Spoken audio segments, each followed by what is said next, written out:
রাজ্যের সামগ্রিক উন্নয়নের স্বার্থে বিরোধী রাজনৈতিক দলগুলোর ইতিবাচক মানসিকতা নিয়ে এগিয়ে আসার আহ্বান রাখলেন মুখ্যমন্ত্রী ডক্টর মানিক সাহা। বিরোধী দলগুলোর নেতিবাচক মানসিকতা রাজ্যের সামগ্রিক উন্নয়নের পরিপন্থী বলেও জানিয়েছেন মুখ্যমন্ত্রী ডক্টর মানিক সাহা। বৃহত্তর স্বার্থে দেশের সব কোটি বিরোধী রাজনৈতিক দল প্রধানমন্ত্রী নরেন্দ্র মোদীকে সমর্থন করেছে বলেও এদিন উল্লেখ করেন মুখ্যমন্ত্রী ডক্টর মানিক সাহা। না, ওনাদের আমি কি বলবো, ওনারা তো আগে বুঝতে হবে না।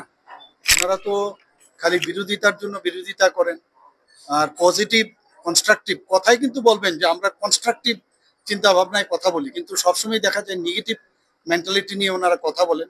এবং কনস্ট্রাকটিভ কথাবার্তা নিয়ে যদি আসে নিশ্চয়ই আমরা ওনাদের সাথে একমত হব, কিন্তু সবসময় নেগেটিভ কথা বলেন, আমাদের যে ভালো কাজ সেটাকেও ওরা নেগেটিভ চোখে দেখেন।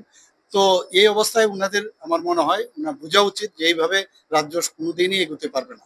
আমরা চাই বিরোধী দলের যারা আছেন তারা কনস্ট্রাকটিভ কথাবার্তা আমাদের সামনে আনুক, তাহলে আমরা মিলিতভাবে আমরা যেভাবে রাজ্যকে সামনের দিকে একসাথে মিলে আমরা রাজ্যকে সামনের দিকে এগিয়ে নিয়ে যাবো সেটা সম্ভব।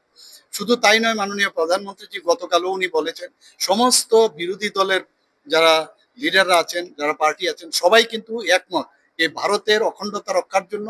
ওনারা কিন্তু এই আমাদের মাননীয় প্রধানমন্ত্রীজির যে সরকার এবং কেন্দ্রীয় সরকারকে ওনারা পূর্ণতার সাথে ওনারা কিন্তু সাপোর্ট করছেন।